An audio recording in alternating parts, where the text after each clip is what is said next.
Welcome to Permission to Shine, the space where high-achieving women like you come to peel back the layers, overcome what's been holding you back, and rise into your most authentic, powerful self.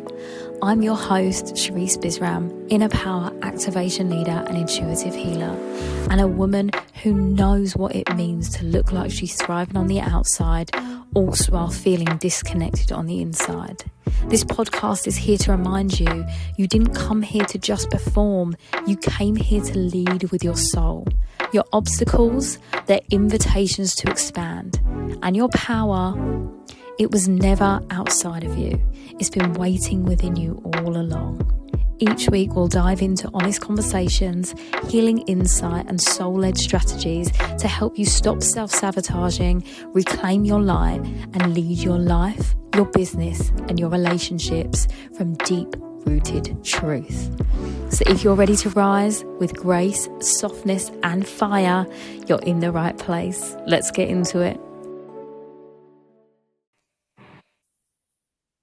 Hey everyone, we are back with another episode, and I told you I was going to bring on some really amazing guests, and I'm so excited to introduce you to Dr. LaNysha Adams, who we had a conversation with last week, and instantly we were kind of reeling off all of this stuff, and I was like, yep, you definitely need to come on the show because there is so much to talk about, and your story is incredible. You are incredible, and I can't wait for you to share that with everyone today. Thank you so much. It's an honor to be here. Oh, thank you. And just for the listeners, obviously they can hear your accent. Do you want to just tell us where you are in the world right now? Sure thing. I'm from Southern California and I live in Santa Fe, New Mexico in the United States. Nice, lovely. And we are all jealous in the UK because although it's summer, it's a British summer. So we've had little bits of rain, it's grey today, it's all of the things. But obviously you have had a really crazy story in how, well, I guess how you've become the person that you are now. So I'd love for you to kind of give us a bit of an overview about, yeah, who you are and how you got to this version of yourself. Because I don't want to give anything away because I think it's so incredible. And I'll just chip in between when I feel like I need to hear more of a certain part. But the floor is yours. My favorite question, who am I, is like it's the favorite question because it's so much of how we answer this is based on what we do. And I feel like who I am at the core is someone who really loves life and loves people. I love to eat amazing food. I love to travel. I'm occupying a role of a mother of two small boys and a wife, and I work at a community college. I'm really steeped and focused on my community. And how I came to be so hyper focused like this is because I think over time, like 9 years, I spent in Washington, D.C., which is the capital of the U.S. And that area was so, I don't know, I just felt like I didn't fit there. Like the people, like every conversation is like, what do you do? Who do you know? Like that kind of thing. And, when I had this huge life-changing event, it gave me an opportunity to really rethink literally everything. Like, how am I living? Where am I living? And if tomorrow was my last day, would I want to stay there? So this is a quick answer to your question. Yeah, no, absolutely. I think it's important as well because, like you said, I think we're so caught up in labels in this day and age that, yeah, we forget like who we are behind them. And I'm sure I've spoken about that before, especially when I started the podcast about how we aren't the roles that we play. So like even like you said, like you're fulfilling the role as a mother, but actually that's not who you are as a person. I meet so many people and they're like, oh, I'm a mum. I'm like, cool, I'm a woman. It's like this thing that we just own it, right? It's like, oh, I'm going to be this thing now. And when we say that our job title is who we are, like you said, I think that's a really powerful way to begin. So can you tell everyone what you do? And obviously, let's go into your journey of what happened in your life for you to kind of come forward and be speaking about it now. Yeah, for sure. So I've worked in education for 20 years. I started my career as a teacher, and then I switched to policy. So I was really focused on research, education policy. That's why I have the doctorate. I did a lot of education research, applied linguistics, kind of like looking at language and how that structures people's lives through policy documents and texts. Um, I spent a lot of my time focused in that area. And then I think over time, like after I had this, I had a sudden cardiac arrest. And after that event, after surviving that, I really thought about, well, how do I shift and change my life? And so instead of working full time as a consultant in this like high stress kind of environment, I really shifted to think about what kind of, where do I want to be, like in community with people? And that's why I'm here at the local college. And the role that I fulfill here is as the director of student wellness. So I get to think about wellness in a way that is like holistic, and I'm thinking about that for myself and how to do it better because you can, if you're just focused on accomplishing things, you can just go through life and take things for granted. So being in this position is really amazing on the one hand because I get to really force myself to put into practice what I'm thinking about. And I understand like the consequence of not doing that in such a severe way. So in some ways I get to, by doing this work, I get to help shape experiences for students and do more preventative like caretaking of them. And I think that's really important because I think I've skipped over a lot of the, I'm going to take care of myself as the center of the work that I do. Like centering that as part of like how I do my work is so important to me now. I can't even underscore it enough, but I think this idea, like we have to take care of ourselves in order to do our work. That's the central focus, the Yeah. first part of it anyway.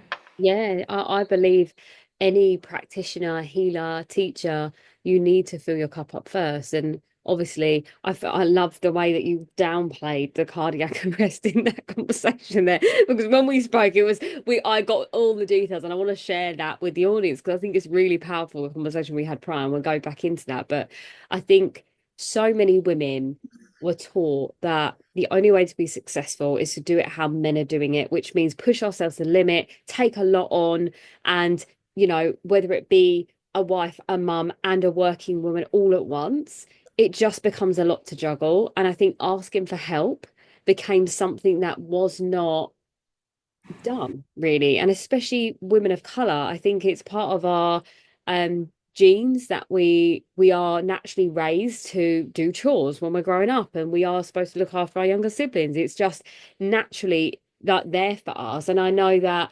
my friends that are also white, they also have responsibilities too, maybe not the same that women of color have, but equally there's a little bit more pressure for women growing up to not necessarily build a career, but build the home life. And then now we're meeting that running the home and running the business, the job, whatever it is you're doing too.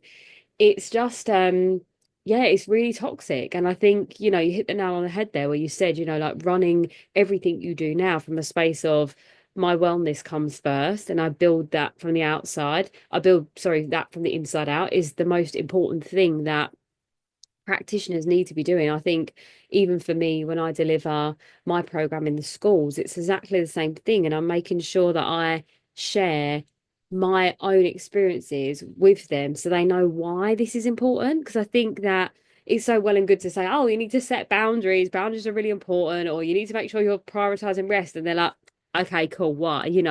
So I think that for me, adding in my story with that is so important, and I'm sure that you do that yourself, right? So I'd love for you to go into a little bit more detail about your cardiac arrest, because the story in itself is absolutely incredible, and I feel like so many women are pushing through, and you push to a point where your body said, not doing it. So I'd love for you to tell the whole story of when it happened and what you were doing and all those things.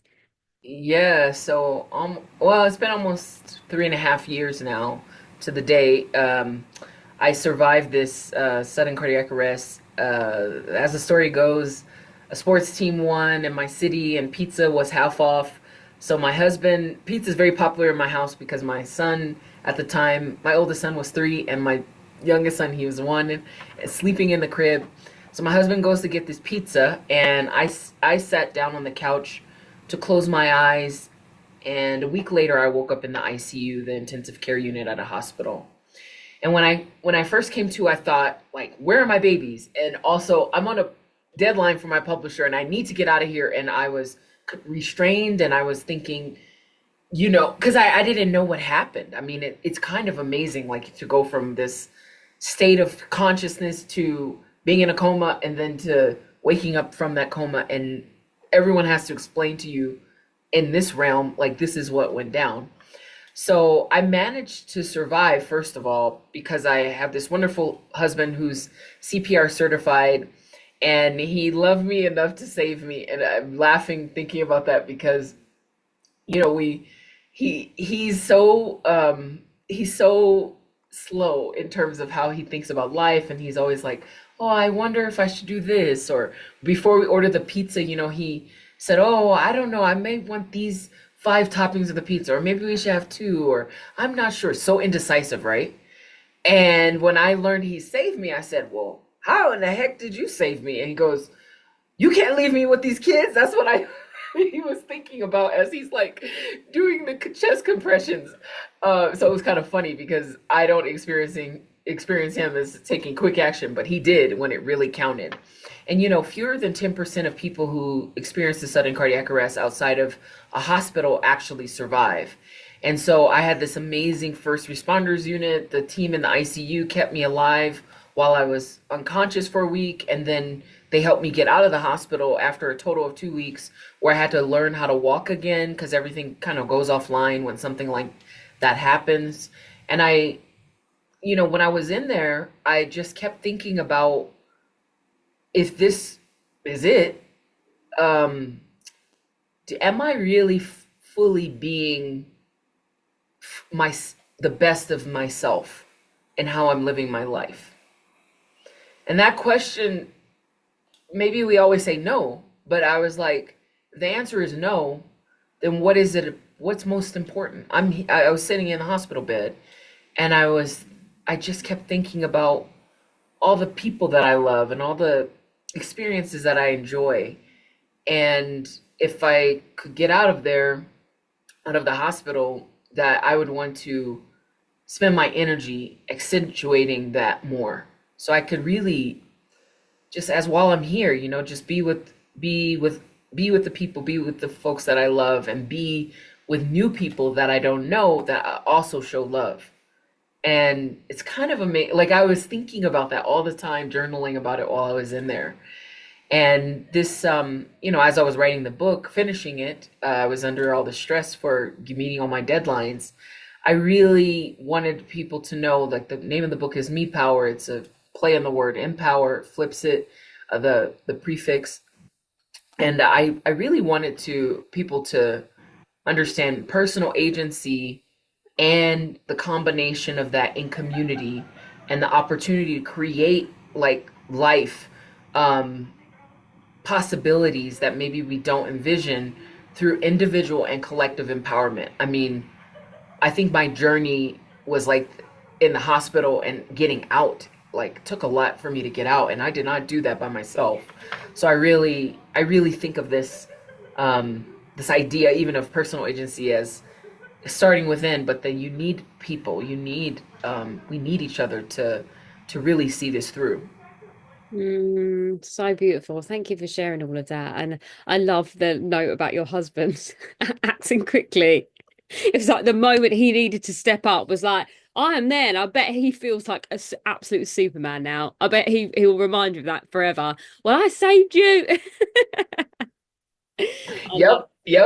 It's our running joke. He's like, oh, so I'm like, oh, so no one's gonna think that you killed me. Like if I were to die mysteriously, they wouldn't suspect him, right? Like, so even if he were to later, we watch all these movies on Netflix on the mysterious person, and it's always the partner getting the other person. So we like have these morbid jokes about this stuff. But it's amazing because I was like, wow, you really love someone, because he even though he's CPR certified, he never performed it on another human being, just on a dummy.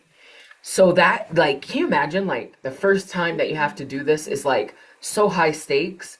Yeah. And I just thought it was amazing when I learned that he was the one who took the Yeah. quick action. And I think what's beautiful about that is that that is the real hunter-gatherer instinct in his DNA just acted. I bet he didn't even think about, oh my gosh, my wife, I'm going to have to do CPR. I bet he just did it. He just got down on his knees and was, going for it. So, Yep. yeah, saluting Yep. him in that. That's so powerful. And also, I think, you shared so much depth within just that small frame of what you shared in as an overview, right? But to be in that situation where everything that you have built stops in time and you have to ask yourself, like you said, like what is it all for, all of this that I've built, and then if it all went today, would people remember me, what happens to my legacy, all of these other things, these questions that we have in our head. And I think sometimes the universe sends us these lessons and these opportunities to really zoom out of ourselves. So I think we become so,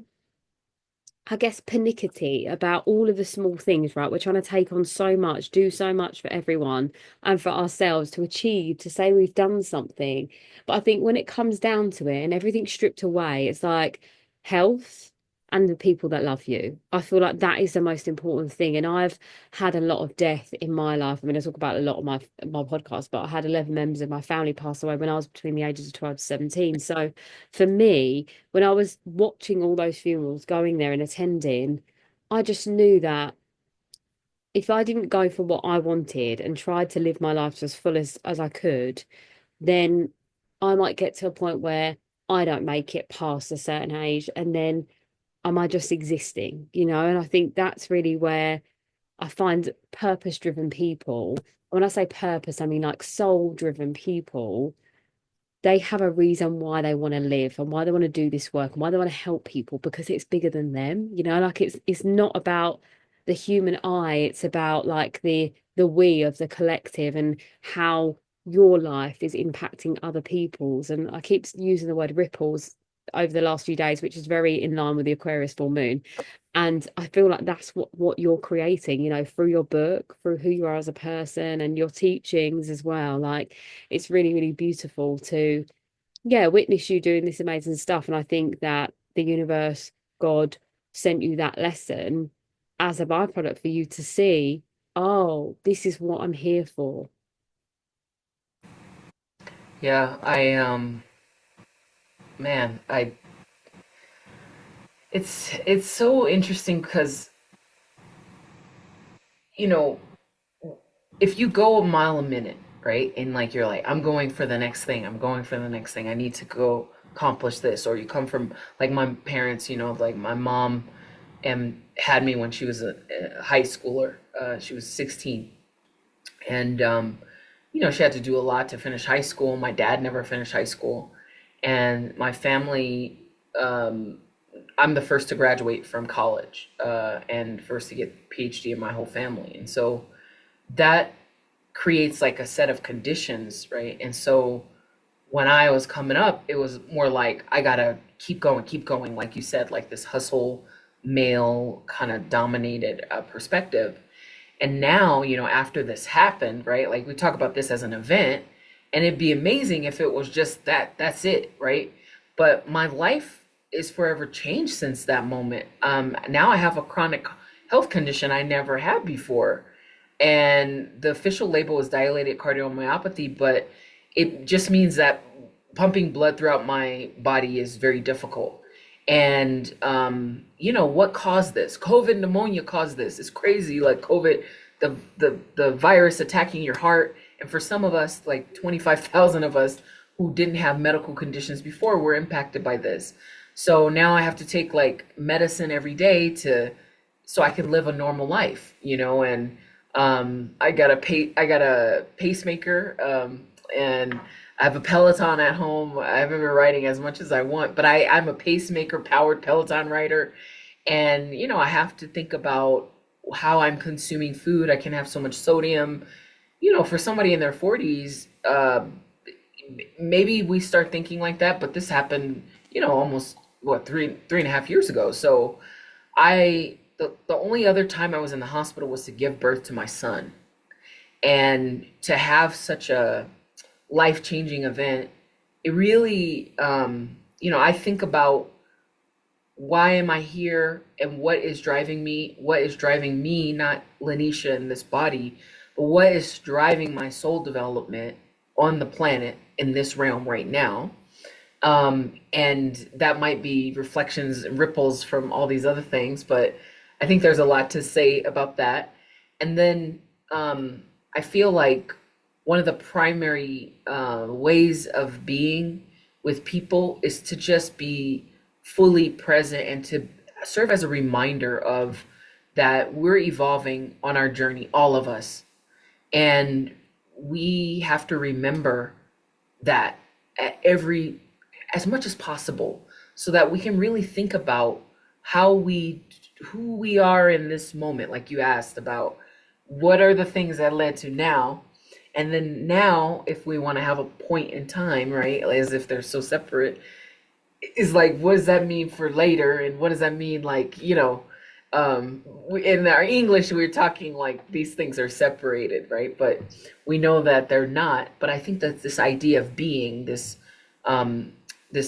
notion to really commit to an evolution of self and a relationship with others is so fundamental that we almost take it for granted. Some of us don't, but a lot of us do.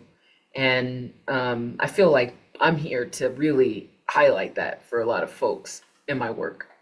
Yeah, no, I love that so much. And I think there's so much depth in what you've said.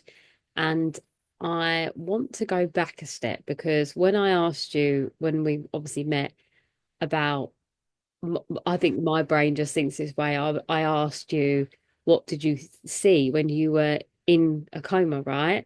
And I'd love for you to talk about that, because I talk a lot about spirituality. And I think for anyone that is curious about how the mind works and the subconscious, I'd love for you to share a little bit about what you were dreaming this. Well, I guess dreaming is probably the right word to say for this right now, because this is how I know that there's no mistakes in how things are played out. And I think it's so beautiful what you shared and how. So if you're comfortable to share, I'd really love for you to say. Yeah, my favorite question is, did you see the white light? Because it's like you've been to the other side and you're back. Did you see a white light? I was like, I don't remember a white light, but when I knew I had this awareness that I was somewhere else. Obviously, I didn't even know I was in my body was in the coma in the hospital, and then my spirit, whatever you want to say, was in this other realm. I had no idea about that, but I knew I was somewhere that wasn't on Earth, and I knew that when I walked into the space, it was white. It's very hard to describe because it's not like it's a room, but for our intents and purposes, it would be like if you're walking into a space and it's a room. But imagine it's all white and there's no separation, there's no lines, there's no building, there's nothing. It's just open space. I think freedom is the first idea that comes to mind. Peace, the most tranquil feeling in that white area, because it wasn't light. It was almost like, I don't know how to describe it. If you're in a cloud, I'm like, I can see it, but I can't. There's not enough words to really paint this picture. But I knew I was somewhere I shouldn't be, or I was not. I knew I was somewhere like that was weird, because my grandfather was there and he had just passed, like 6 months before, and he was playing the piano, and this man never played the piano in his actual life.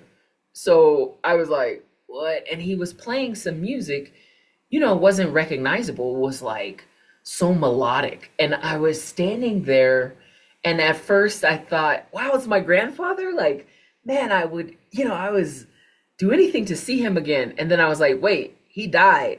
And then I was like, oh no, where am I? And so it was like this. And I remember those thoughts because it was like so striking to me. And it's amazing that I have a consciousness about it. But I just remember that. And the feeling that I remember feeling, I'm of the mindset that I was there for the whole time I was in the coma. because the feeling that I had in that space was like, why would I leave? Why would I want to leave this? I mean, to have such peace, to not have a care or worry in the world, and to just be fully in that experience with one of my favorite people. Oh, it was the best. But then I just kept hearing these voices, prayers, probably, most definitely, people shouting my name, and then I knew like I shouldn't stay there. I have to leave there. And as I was walking out of that, away, I was walking to the sound of these voices. I could hear the difference between like maybe some more not so nice ones, and then I could hear the urgency of like, come this way, you gotta come back, you gotta wake up, we need you in the, like this kind of thing. And so I went to the sound of those voices, and when I just kept walking in that direction, if I felt like when I woke up, I remember this because I was intubated, the body in this realm, other realm, was intubated, and when I woke up, it felt like someone pulled me, like if I was swimming, pulled me out of water, and I just had like this deep breath, like, oh, I'm back, and then I was back, and I was like, whoa, I just heard those voices, all those sounds stopped, and then I'm here, and I realize I'm in the hospital, I'm restrained, I'm like, get me out, and that's, where the story begins on this side. But it's such an interesting thing to talk about because I never get an opportunity to discuss it. People don't ask me. They only ask me, did you see the white light? No, I love Did you it. see And a white light? yeah, and I think that what the first time you told me this, like I was so glad that movies do a good job of explaining this because in my head, obviously with my channel and stuff, I can kind of see and feel that that's what happens, and especially after having so many deaths. So having your confirmation of this is what's next, this is what we feel and what happens is so beautiful. And I think for anyone that has a relative that is in a coma, how reassuring for them to know that yes, people can hear you, and it is important to feel that love from people. And there's a Disney film called Soul. Have you seen it? Okay, No. please watch it, and then you can email me after about what you think because there's so many kind of connections to what you're saying and like the essence of that feeling and the Wow. peacefulness. Yeah, it's really, really beautiful. But I love hearing that story. When you told me before, I mean, I put myself on mute this time because the first time she told me, I was like, oh my God, wow, yeah, I know. I didn't want to interrupt you just through telling everyone, but I Yeah, hope that you told me really, that you could understand, like you could see it. You were like, yes. And yeah, you described it even better than me. Like, oh, there's no door. You were like telling me like, oh yeah, there's no actual door, there's no room. But yeah. how do we talk about that space? Yeah, I don't know. it's just vastness, isn't it? Yeah, and I think this has only been something that's developed probably in the last few years, where when I've been doing my guided visualizations, I tap into my clients' subconscious through like their guide, sort of guide me, and I don't know, I can't explain to you how it happens, but now anytime someone explains something, I get brought back to their memory. So even when you just said it to me then, I can see it perfectly clear about exactly the first time I saw it and I can see it again. So it's just yeah, it's Wow. funny, isn't it? Like how our gifts develop. But for me, that really developed as I began to heal my own emotional trauma. So then I think we all have access to certain gifts, within us. Everyone's got some spiritual gifts.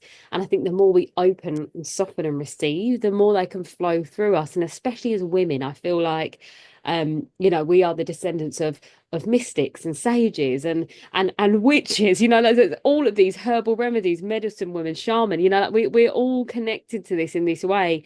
And I don't know why it's a feminine essence thing.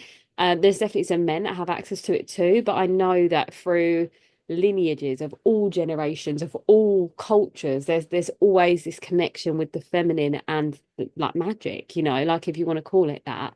So I really wanted to give you the space to talk about this because I know my audience loves these little bits of spirituality just dusted in there. But I guess really obviously the podcast is called Permission to Shine, and I'd love to know if, like, I mean, it might be this part of your life that gave you the permission to shine, but what really was it for you in your journey?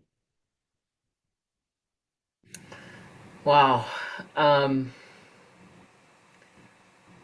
I don't know. I think it was this in a way. It's so weird to talk about it like this because I really wish, I don't know, part of my spirit wishes I didn't have this happen to come to this understanding. Um, but I think it was when I don't think it was this moment. It was like when I was in the hospital because I felt so trapped. Um, I think we talk about people doing things against us or disempowering us, like this. But when you're like, you can't walk, you can't even get up to go to the bathroom. I had a bedpan. Can, can you imagine? Like, I was just like, what is happening to me in here? And I just remember feeling like I can't do anything because it was hard for me to do the basic things. And I just was really low. Like I remember being in that hospital, like, oh, I want to get out of here. And then this one day, this PT guy, he was from the Philippines. He came in, a physical therapy person came in, and he said to me, oh, because I guess he was reading my record, and he said, oh, what are you doing in here? You're really young, and how long have you been in here? And I said, oh, I think I've been in here, 10 days or 12 days. And he goes, oh no, like someone else who was in here like a week ago was here for 1 month. And I was like, listen, that, that was like the worst thing you could tell somebody who felt trapped. Because I would look out the window and be like, how do I jump out of here? I can't even walk. I'm going to jump out of the hospital window. It's crazy. So when he said 1 month, I was like, what? And we started talking. And he said, you know what?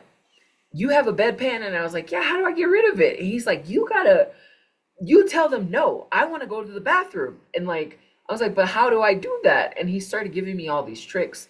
And it really was his messaging to me. It was like, we say God moves through people. This person told me, you are not to sit here and be like this. You have too much spirit to be like that with a bedpan in the bed. Like I'm at the end of my rope, like, and there's no more rope left to give or move. And that really shifted my, I don't know, it just did something to me where I was like, it's showtime, right? Because he said, and then he started saying to me as he was helping me get up and do some exercises. And then it was only for like half an hour, and he said, I said, oh, so how many times do I have to do this to get out? He said, it's not like that. You're going to have to walk on your own and do it on your own. The doctor is not going to clear you to leave until you can do it. And I said, but how am I going to do it? They only let me do it when you're here or when someone's here to help me. You say you press the call button. He said, press the call button and you make them come and do it. And you do it 10 times, 15 times a day, however many times a day. And I was thinking, what? I can't do that. Because, when you're in the hospital, you're just sitting there or laying there. They're not like, oh, this is how you get up and get out of here. It's like they're not telling you that. The nurses and doctors aren't saying that to you. So I felt like this message from this physical therapist was the most fundamental shift in me as a person, not only because I was in the hospital, but that was really crucial for me to get out. And then I just did what he said. And they were really annoyed with me after that because I was in a very critical area. I still was testing positive for COVID, and this was during Omicron. So they had to wear this whole hazmat suit. They would rush in, and then, I'm pressing the button, and they would think that something was wrong. And I'm like, I need to get up and I need to do this because if you just can't get up in the hospital, you can fall over, and then that's a liability. So it was really amazing. And that gave me like a window into, he was telling me, I have to be the catalyst for the change that I want in my life. And it was the change that I wanted in that moment. So I could get stronger again to get out of the hospital. But it really was like, that really clicked for me.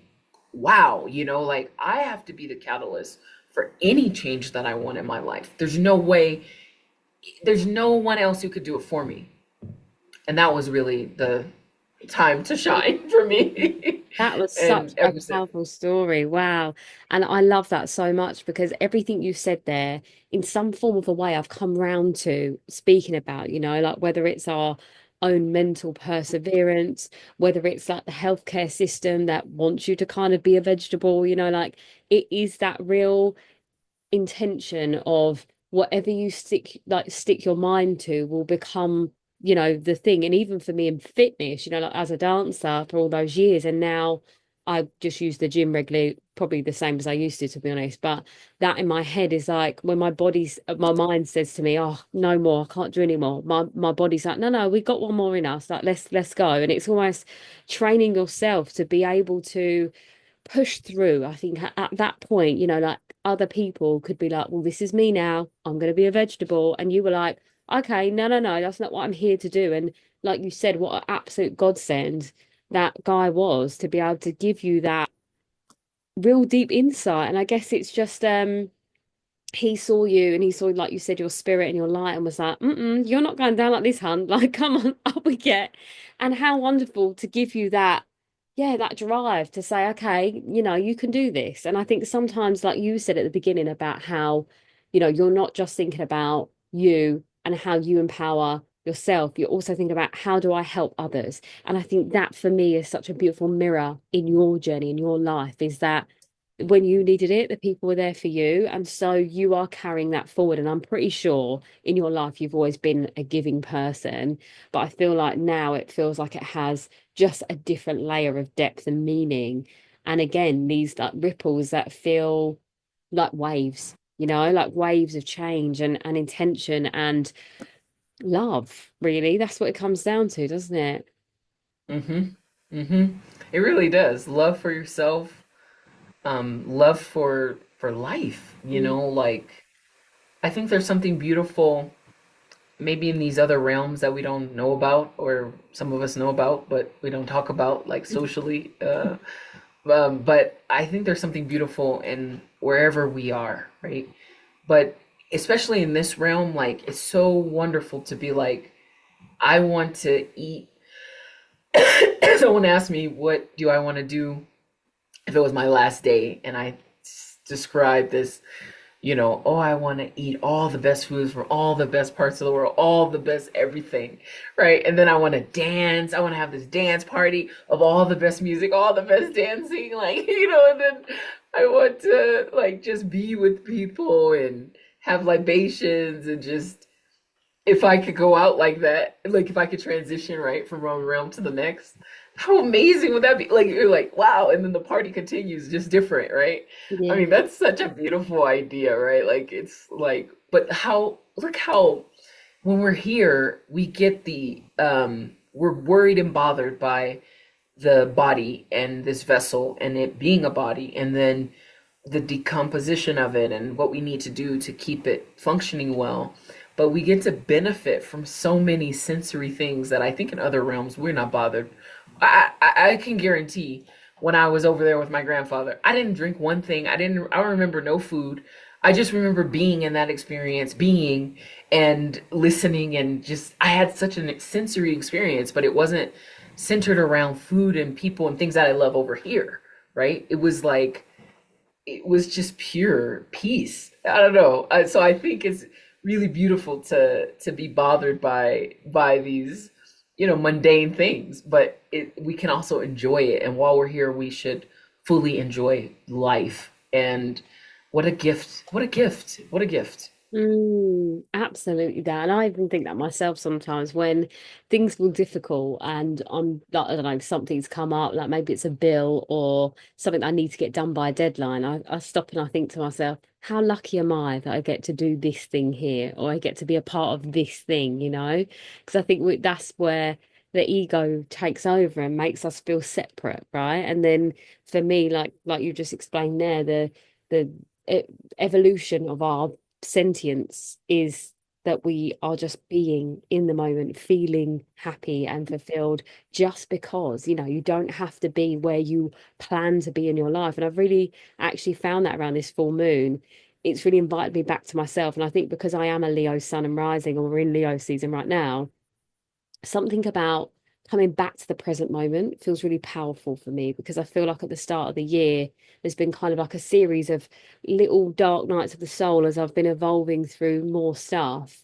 And I know that it always has, you have the breakdown before the breakthrough. And I feel like the breakthrough moment for me is that, oh, it just, it's not outside of me. It's not further away from me. I just get to be and feel it now in this space, and just own the peace and freedom, and everything will fall into place as a byproduct of that. And I think that's just really, yeah, the magic really of life. I think, and when we have that focus in mind, I think it takes away all the pressure that we put on ourselves as humans. But I would love for you to kind of tell us a little bit more about your book. And then obviously I'm going to pop the link to that in the show notes as well. So yeah, tell us a little bit about your book. And yeah. Yeah, so in this book, I really wanted to, I'm such a word nerd. And actually, I studied abroad in England. I was at the University of Central Lancashire, and my true love for English linguistics, British linguistics, and then comparing it to English language was facilitated there when I was in Preston, an hour north of Manchester, spending 9 months out there. That was an amazing time in my life, more than 20 years ago. I hate to say it, but I've always been thinking about language in this way. Like, why do we have this word empower? And it's a transitive verb, and it really, if you look at the definition, it means the act or action of empowering someone or something.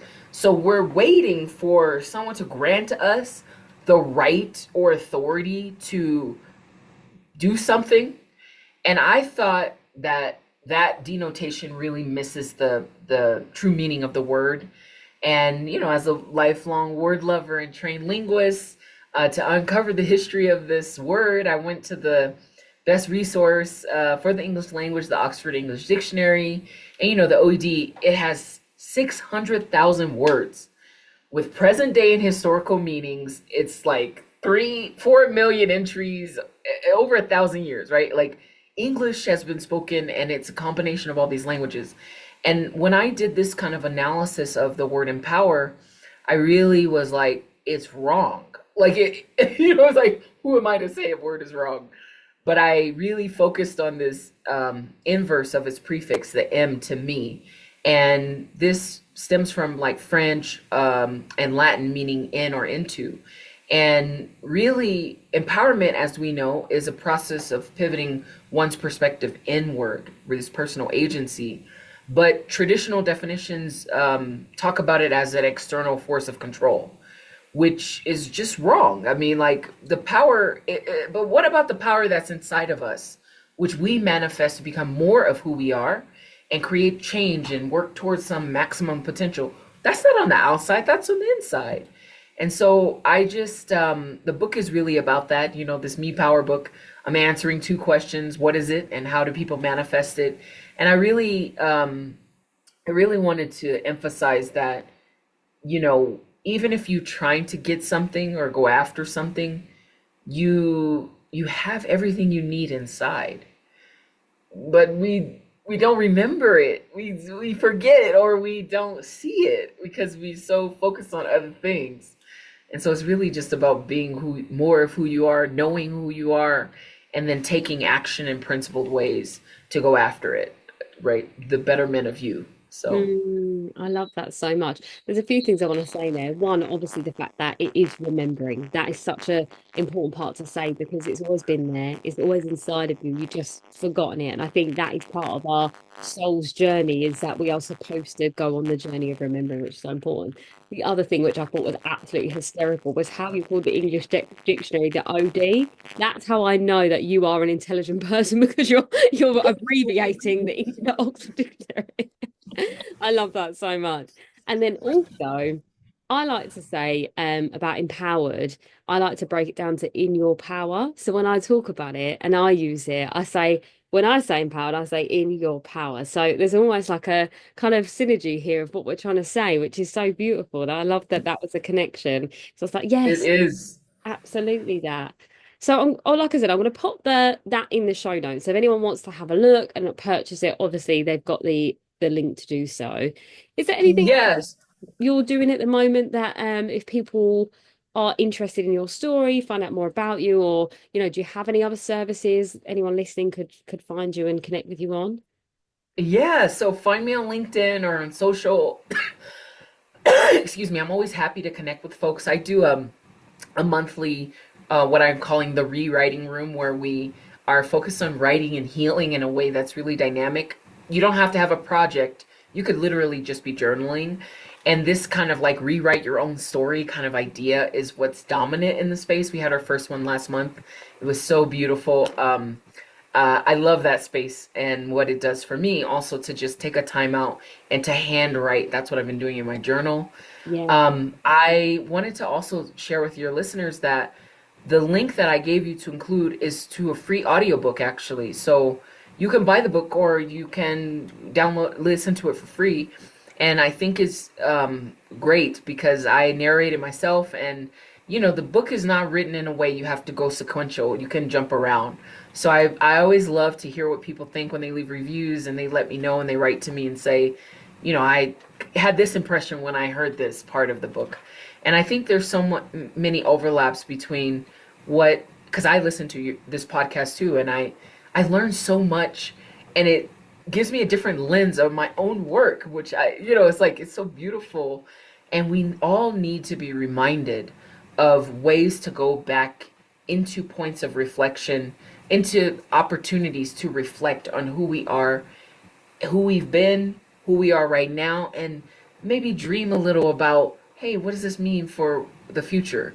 I mean, there's so much to be said for that as a active practice, and I really want to encourage people to be committed to that as a journey because it's beautiful. Yeah, definitely. And I love that you listened too. And I was actually thinking myself when you said about that link, I was like, yeah, I need to do that because again, like we are, let's say experts in our fields and we still want to keep learning. And I think that's a great sign because yeah, I'm like, yeah, I want to learn what you've got to say about this too. And I think as we've had conversation, we can see the synergy between ourselves as well, which is beautiful.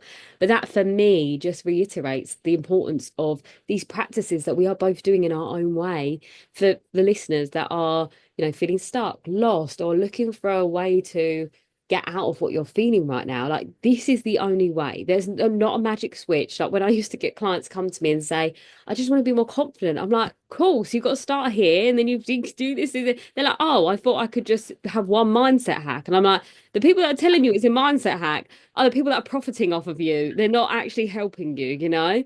So it's just, yeah, really beautiful. And I know journaling's played a massive part in your life. It's played a massive part in mine too. And handwriting is such a beautiful, like, connection with yourself, with the universe, I feel like you're making a contractual agreement almost, and you're releasing, and it's all this beautiful stuff. I'm actually hosting a full moon workshop tonight with my Oh, community. We'll be talking about that too, like how we can release with the full moon and, let it all go and stuff like that. So so many beautiful parts of, yeah, this journey of like healing, growing, and just learning to know yourself better. And I think for me, like self-awareness is the key to self-mastery.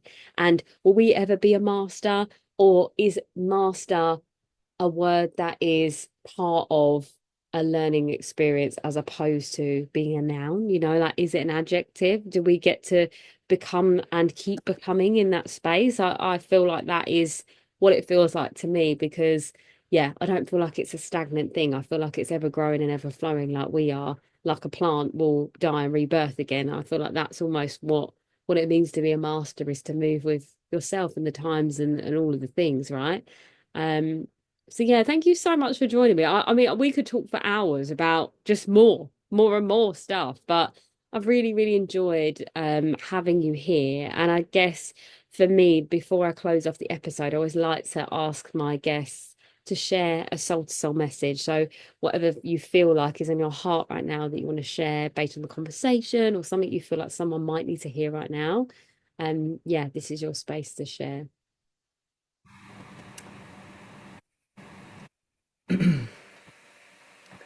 yeah. The knowledge of who we are or who we've been is the gateway to personal empowerment. Mm.